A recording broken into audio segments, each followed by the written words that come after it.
حطه فين ده؟ مش عارف. الو حلو كده.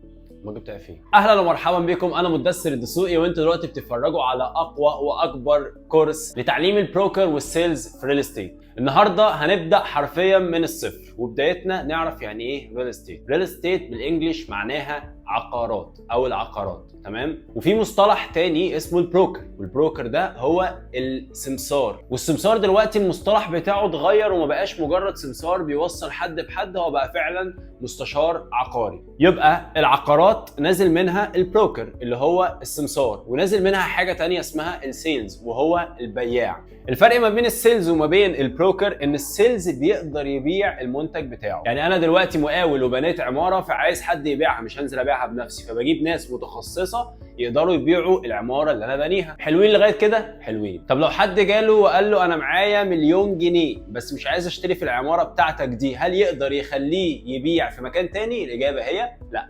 طب مدثر، كده احنا فهمنا السيلز بيعمل ايه، البروكر بقى شغلانته ايه بالظبط؟ البروكر يا سيدي شغلانته ان لما يكون في كلاينت او عميل جاله ومرهق من كتر التفكير مش عارف يروح لانه سيلز او يشتري في انه عماره، يجي للبروكر ويقول له لو سمحت انا معايا او قدراتي الماديه قد كده ومتطلباتي قد كده، اشتري في انه عماره من العماره دي، فيقول له والله اشتري في المكان الفلاني. ايه ده مدثر، قصدك بالكلام ده ان البروكر اصلا بيبقى عارف كل المشاريع او كل العمارات اللي موجوده بيتباع فيها؟ اي نعم. مش بس كده، ده كمان لازم يبقى دارس في كل حاجه ليها علاقه بالفلوس، كل حاجه ليها علاقه بالانشاءات، بالاوراق القانونيه، عشان خاطر يبقى عارف او مأمن الكلاينت ويقدر يفهمه هو ليه يشتري في المكان الفلاني. طب مدثر، احنا النهارده جايين نتعلم البروكر ولا جايين نتعلم السيلز؟ احنا جايين نتعلم البروكر. وغالبا في مصر البروكر بيبقى شغال على 3 حاجات بس. اولا على محافظه اسكندريه، ومحافظه اسكندريه بتبقى متقسمه لمشاريع، بعض المشاريع يتعدوا على صوابع الايد، والساحل الشمالي اللي بيتقسم لمناطق، وكل منطقه بيبقى جواها عدد من المشاريع. المناطق دي بتنقسم للي انا هقوله لك دلوقتي. بتنقسم للساحل الطيب، لعلمين، سيدي عبد الرحمن، منطقه الضبعه، وراس الحكمه اللي فيها صفقه الامارات اكيد سمعت عنها قبل كده، وسيدي حنيش، وفي منطقه اسمها الجراوله. في حاجات اكتر من كده، في حاجات بسيطه اكتر من كده، لكن دول اللي احنا مركزين عليهم.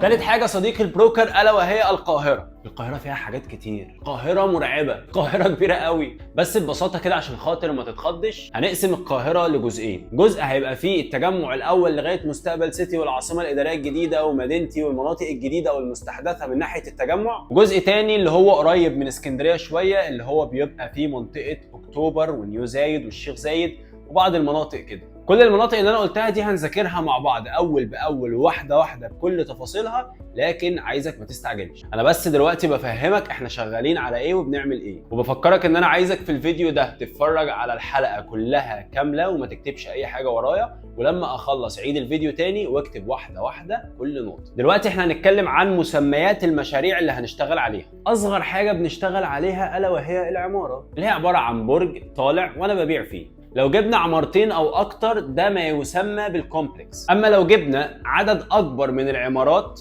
وممكن يكون معاها فيلات وممكن لا، وفي بعض الخدمات، ده بنسميه ميني كومباوند. انما لو جبنا عمارات كتير ممكن يبقى فيه برضه فيلل وممكن لا، بيبقى فيه نادي، بيبقى فيه مدرسه، وبيبقى فيه مستشفى، وبيبقى مساحته اكبر من الميني كومباوند الا وهو الكومباوند نفسه. اما لو كبرنا الكومباوند شويه وعملنا له اسم خاص بيه او المنطقه هتبقى باسمه، فده بيتنقل من الكومباوند وبيبقى حي. ولو كبرنا الموضوع على الاخر وخليناه اكتر من حي، فهو بيقلب معانا مدينه، زي العاصمه الاداريه الجديده وزي مدينه العالمين. كده انت فهمت انا لو قلت لك عماره انا بتكلم على ايه، ولو كلمتك على كومباوند بتكلم على ايه، ولو كلمتك على مدينه بتكلم على ايه، والفرق ما بينهم بالظبط. دلوقتي هنيجي لثالث جزء في الحلقه بتاعت النهارده، الا وهي انواع الوحدات اللي احنا بنبيعها واساميهم. هنقسمهم لجزئين، الشقق بكل انواعها والفيلات بكل انواعها. اول حاجه عزيزي البروكر هي الشقه. الشقه هي شقه عادي، شقه في عماره. طيب لو فتحنا شقتين جنب بعض، هي ما زالت شقه لكن بقت كبيره، ملهاش اي مسمى تاني. بس لو فتحنا الشقتين فوق بعض ويوصل ما بينهم سلم، دي كده بقى اسمها دوبلكس. والدوبلكس دي نفسها لو احنا من تحت في الدور اللي تحت شايفين الدور اللي فوق او الريسبشن اللي فوق بالكامل، ان الاتنين يعتبروا مفتوحين على بعض، ده كده اصبح اسمه لوفت. زي لما تفتكر فيلم ظرف طارق وهو نازل من على السلم بيقول السقف عندك حلو قوي،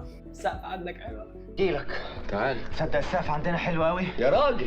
ولو بنتكلم على الشقه اللي موجوده فوق السطح فدي اسمها بنت هاوس. ده متدثر، مش دي كان اسمها روف؟ الروف هو السطح نفسه، يعني الشقه اللي فوق الروف دي اسمها بنت هاوس. وفي نوع تاني من الوحدات بيبقى عباره عن عماره فيها 4 شقق بس، شقه بتبقى ارضي واخده معاها الجاردن، وشقه بتبقى الدور الاول واخده معاها البنت هاوس او الروف. وده تايب جديد بيختلف مسماه من شركه للتانيه، يعني بالم هيلز كانت مسميها حاجه وماونتن فيو كانت مسميها حاجه. بالم هيلز وماونتن فيو دول باي ذا واي دي شركات مطوره، شركات بتبيع وحدات اللي شغال فيها السيلز. ركز معايا وفوق دي كده كل انواع وحدات الشقق المتعارف عليها واللي معروفه غالبا بنسبه 90%. طب متدثر، انا لو سمعت اسم اي نوع من انواع الشقق تاني يبقى انت كذاب وما بتفهمش؟ يا صديقي بروكر، وعيب لما تقول لي كده والله. في بعض المطورين بيفتكسوا افتكاسات جديده عشان خاطر يجذبوا العميل ليهم، فبيجيبوا مسميات جديده باشكال تانية وهكذا، ودي يطول شرحها وكل واحد بيبقى عنده حاجات معينه. لكن اللي انا قلته ده هو غالبا اللي انت هتشوفه في الماركت. انا اتحريت بس هوطي التكييف شويه. بكده احنا خلصنا انواع الشقق كلها وهنخش على انواع الفيلات. اول نوع معانا صديق البروكر الا وهو الستاند الون فيلا. واصلا كلمه ستاند الون معناها ستاند يعني قائم، الون يعني المنفردا، يعني ده مبنى قائم منفرد، يعني هو واقف لوحده على قطعه ارض. قطعه الارض مربعه او مستطيله والمبنى موجود في النص، في مكان فاضي في الارض حوالين المبنى ده اسمه جاردن. والجاردن دي حتى لو ما كانتش عشب اخضر يتشاف هي برضو احنا بنسميها جاردن. قطعه الارض دي بالمبنى اللي عليها لو قسمناهم نصين، اول نص عباره عن مبنى بالارض بتاعته والنص التاني مبنى بالارض بتاعته والاتنين لازقين في بعض، اصبح كده اسمه توين هاوس. هما 2 وهو توين، 2 وتوين. اما بقى لو قطعه الارض دي قسمناها اكتر من 2، قسمناها بقى في 3 أو 4 مباني كلهم لازقين في بعض وكل واحد ليه ارض لوحده، كده احنا بنتكلم عن التاون هاوس. ولو بصينا لقطعه ارض وبصينا هنفترض ان في 4 تاون هاوس لازقين في بعض،